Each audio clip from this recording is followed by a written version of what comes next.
Hi, this is Jeff Blauette, technical agronomist with Cooperative Farmers Elevator, and on this week's Field Friday segment, we're going to talk about something a lot of you guys are going to be dealing with here for a while.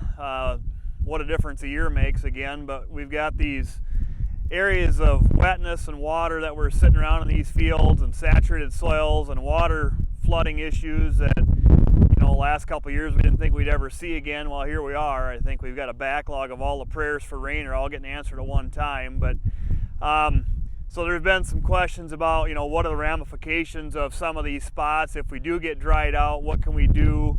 So I thought I'd touch on that with the different crops. With corn, we're entering that period where it's getting to the point of almost being too late to replant some corn. Usually you get to the 15th of June, it's kind of 10th to 15th, it's kind of debatable whether it's going to have a good chance to make a decent crop. It helps a little bit if you can utilize silage and some of those things, but we're entering that period here pretty soon as far as if corn goes. If we did replant corn the 10th of June, I think the university data is going to say we have about 60% yield potential. We probably in this area ought to be looking at that 85 to 90 day maturity if we are going to try and replant some corn. If we get beyond that, if you can handle livestock feed, maybe a sorghum would be a better option if these wet spots dry out. I mean, it's not going to be nice no matter what. You're going to have pockets that may or may not be feasible, but that's what the data says. If we look at some of the ramifications of replanting some corn this late, especially within pockets of fields, you might have areas of fields within a field that has a decent corn stand from the original planting. We've got a lot more risk of insects coming into those late planted acres as well as diseases. So they're going to take some extra management and may take some extra input cost if we do replant. So just some things to be aware of on the corn side of things. Some of the herbicide programs that we're using in these original passes may eliminate soybeans as an option. That'd be something to talk over with your agronomist to see if that would be an option to replant beans in those pockets. But that'd be something to think about on corn acres today. It's unfortunate, and we talked about in last week's segment, but a lot of these soils that sit here saturated for very long, we've denitrified a lot of the nitrogen very likely. Especially we didn't have any stabilizers on, but even a stabilizer is only going to help for about so long in these scenarios. But that'd be a management thing to think about as well. They talk about, if it's a bigger area than before and the corn hasn't died, usually the corn can survive a couple of days of being saturated, but that's about it, especially when it's warmer. So as far as the survivability of the corn, it just depends on how long it's underwater and how long that soil is totally saturated. Soybeans today, if we can replant soybeans, we've probably got about 75% yield potential.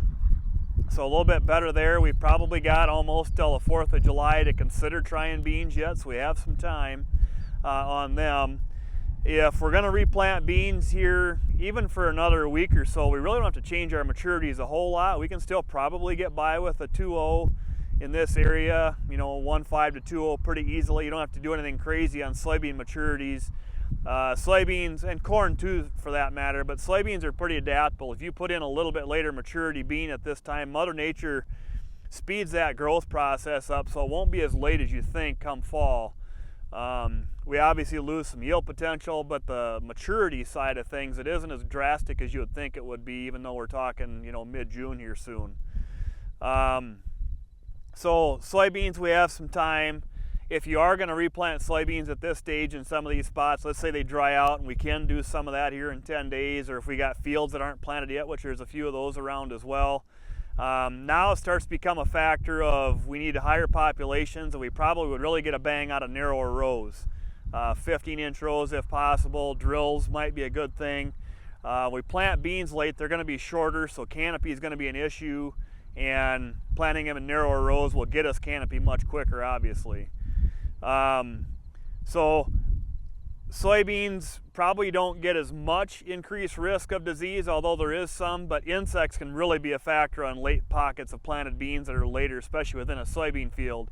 Aphids will absolutely be magnetized to those replant acres. They would really rather be in those than the more mature acres when they start to spread around. So those are going to take some extra management as well when it comes to late planted pockets of beans or late planted bean fields. You might have a whole field that gets planted here, next 10 days.